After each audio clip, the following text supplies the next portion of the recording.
जय हिंद प्यारे बच्चों, आज की कक्षा में आपका स्वागत है। आज हम कक्षा 12वीं विषय व्यवसाय अध्ययन का 5वां अध्याय पढ़ेंगे। चैप्टर स्टार्ट करने से पहले हम देखते हैं एक छोटा सा वीडियो।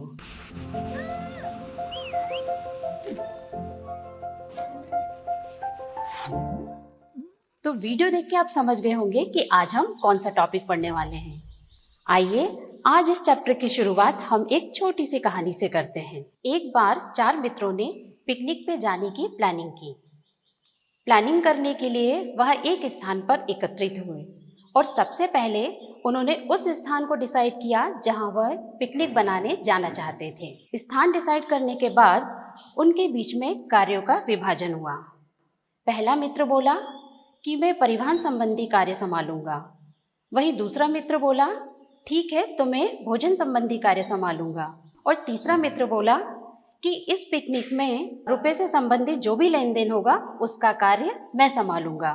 तो चौथा मित्र बोला ठीक है, यदि आप सभी ने कार्य बांट लिया है तो मैं पिकनिक के उस स्थान पर रहने की व्यवस्था करूंगा जहां हम चारों पिकनिक मनाने जाएंगे।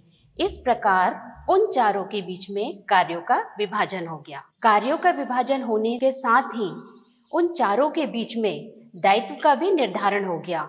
अब पहले मित्र का दायित्व था कि वह परिवहन की व्यवस्था करेगा, वहीं दूसरे मित्र का दायित्व था कि वो भोजन संबंधी व्यवस्था करेगा और तीसरे मित्र का दायित्व था रुपए के लेन देन से संबंधित जो भी रिकॉर्ड होगा वह उसको मेंटेन करेगा।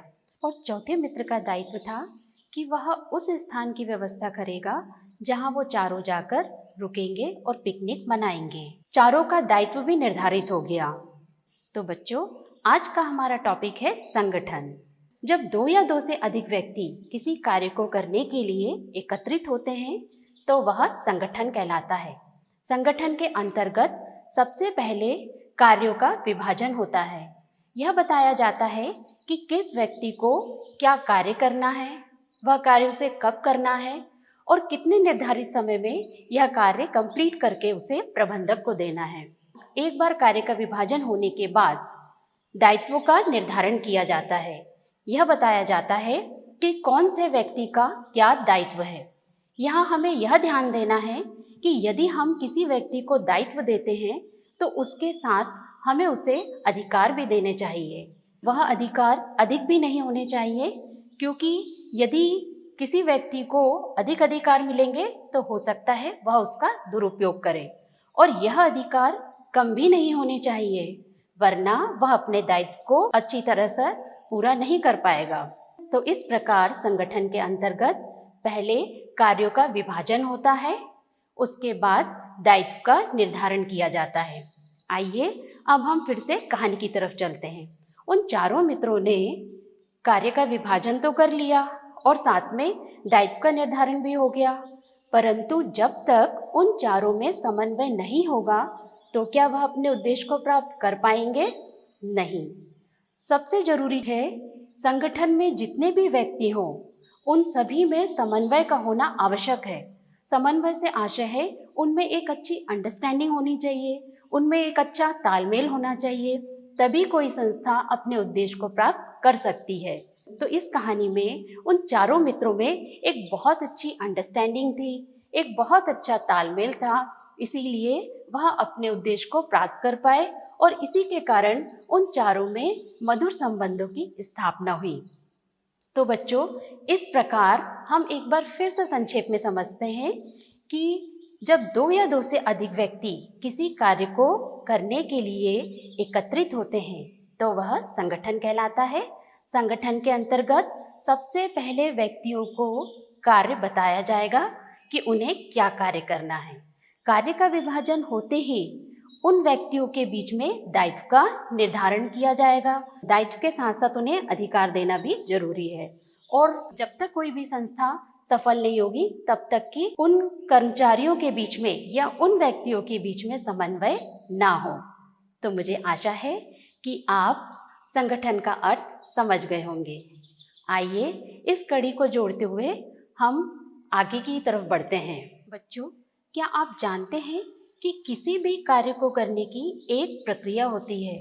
यदि हम किसी भी कार्य को स्टेप बाय स्टेप करेंगे तो उस कार्य को करना आसान हो जाता है। तो आइए अब हम संगठन की प्रक्रिया को विस्तार पूर्वक समझेंगे। हम कोई भी कार्य क्यों करते हैं? क्योंकि हमारे सामने एक उद्देश्य होता है। उस निश्चित उद्देश्य को प्राप्त करने के लिए हम कोई भी कार्य करते हैं। उदाहरण के लिए, यदि एक बच्चे ने पेंटिंग कंपटीशन में पार्टिसिपेट किया है तो उसके सामने मुख्य उद्देश्य क्या है? वह उस कंपटीशन में फर्स्ट पोजीशन पर आना चाहता है। तो इस प्रकार बच्चों, संगठन प्रक्रिया में सबसे पहले उद्देश्य तय किया जाता है कि किस उद्देश्य को प्राप्त करने के लिए कार्य किया जाएगा। एक बार जब उद्देश्य तय हो जाता है तो उसके बाद बारी आती है क्रियाओं का निर्धारण। इसका अर्थ ये है कि उस उद्देश्य को प्राप्त करने के लिए अब हम कौन कौन से कार्य करेंगे, कौन कौन सी क्रियाओं को डिसाइड करेंगे जिससे कि आसानी से हम उस उद्देश्य को प्राप्त कर सकें। उदाहरण के लिए, जब बच्चे ने उद्देश्य तो तय कर लिया, अब उद्देश्य तय करने के बाद वो क्या करेगा? उन एक्टिविटीज़ को डिसाइड करेगा जिससे कि उस उद्देश्य को वो आसानी से प्राप्त कर सके। उदाहरण के लिए, अब वह सबसे पहले या तो टीचर से उस कंपटीशन के लिए फॉर्म मांगेगा या फिर उस संस्था से फॉर्म लेगा जिसको कि वो भर के टीचर को देगा। दूसरे नंबर पे वह उस टॉपिक के लिए प्रैक्टिस करेगा जो कि उसे कंपटीशन के लिए दिया गया है, और उसके बाद वह उन संसाधनों की व्यवस्था करेगा जो कि उस पेंटिंग के लिए उपयोगी है। तो इस प्रकार बच्चों, संगठन प्रक्रिया में सबसे पहले उद्देश्य निर्धारित किए जाते हैं। जब एक बार उद्देश्य निर्धारित हो जाते हैं तो उन उद्देश्यों को प्राप्त करने के लिए क्रियाओं का निर्धारण किया जाता है। यह तय किया जाता है कि किस प्रकार से हम उन उद्देश्यों को प्राप्त करेंगे। क्रियाओं का निर्धारण करने के बाद बारी आती है क्रियाओं का समूहीकरण की। क्रियाओं का समूहीकरण का अर्थ है कि एक जैसी क्रियाओं का समूह बनाना। उदाहरण के लिए, एक विद्यालय में शिक्षक का कार्य है पढ़ाना, तो उनका एक समूह हो गया। उसी विद्यालय में ऑफिस स्टाफ भी होता है जिसका कार्य होता है ऑफिस से रिलेटेड जो भी काम होगा वह कार्यालय के कर्मचारी करेंगे, तो उनका एक समूह हो गया। इस प्रकार एक ही विद्यालय में हमने देखा कि एक स्टाफ हो गया टीचर का और दूसरा स्टाफ हो गया ऑफिस का।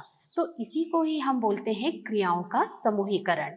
जब हम क्रियाओं का समूहीकरण कर लेते हैं तो उसके बाद बारी आती है कार्यों का बंटवारा।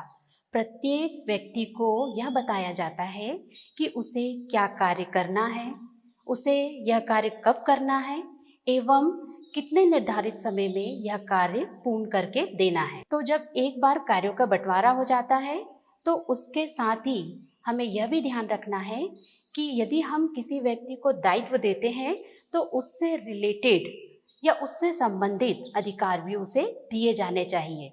वह अधिकार अधिक भी नहीं होने चाहिए, वरना हो सकता है कि कर्मचारी उसका दुरुपयोग करे, और वह अधिकार कम भी नहीं होने चाहिए, वरना कर्मचारियों को कार्य करने में दिक्कत आएगी। तो इस प्रकार कार्यों का बंटवारे के साथ ही हमें उस व्यक्ति को उस दायित्व से रिलेटेड या उस कार्य से रिलेटेड अधिकार सौंपना भी अनिवार्य है। और फिर से वही बात आती है कि जब तक व्यक्तियों में समन्वय नहीं होगा, एक अच्छी अंडरस्टैंडिंग नहीं होगी, एक अच्छा तालमेल नहीं होगा, तब तक के वह संस्था कभी भी अपने उद्देश्य को प्राप्त नहीं कर सकती। हम कितनी अच्छी भी प्लानिंग कर लें, हम चाहे कितना अच्छा संगठन बना लें, पर जब तक कर्मचारियों में एवं विभागों में समन्वय नहीं होगा तो वह संस्था कभी भी अपने उद्देश्य को प्राप्त नहीं कर पाएगी। उदाहरण के लिए, यदि क्रय विभाग समय पर अपना कार्य नहीं करता है तो इसका विपरीत असर उत्पादन विभाग पे पड़ता है। उत्पादन विभाग भी समय पे उत्पादन का कार्य नहीं कर पाएगा, और जब उत्पादन विभाग अपना कार्य नहीं कर पाएगा तो इसका विपरीत असर पड़ेगा विक्रय विभाग पे।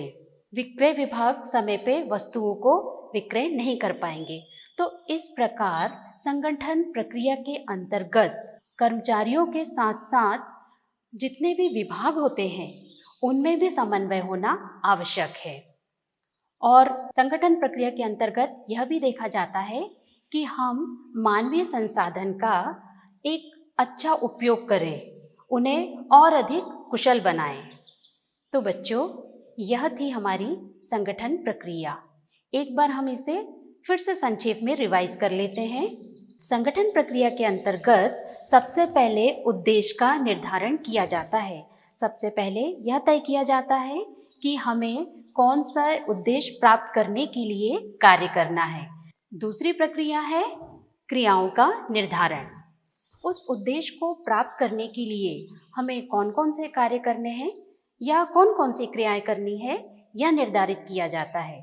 जब एक बार हम क्रिया निर्धारित कर लेते हैं तो उसके बाद तीसरी प्रक्रिया है क्रियाओं का समूहीकरण। जो एक जैसी एक्टिविटीज हैं, जो एक जैसी क्रियाएं हैं, उनका हम एक ग्रुप बना देते हैं। जैसे मैंने आपको उदाहरण बताया था विद्यालय का, उसमें एक स्टाफ शिक्षकों का होता है, दूसरी तरफ स्टाफ होता है ऑफिस का।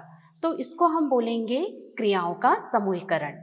जब एक बार हम क्रियाओं का समूहीकरण कर लेंगे, चौथी प्रक्रिया है कार्यों का बंटवारा।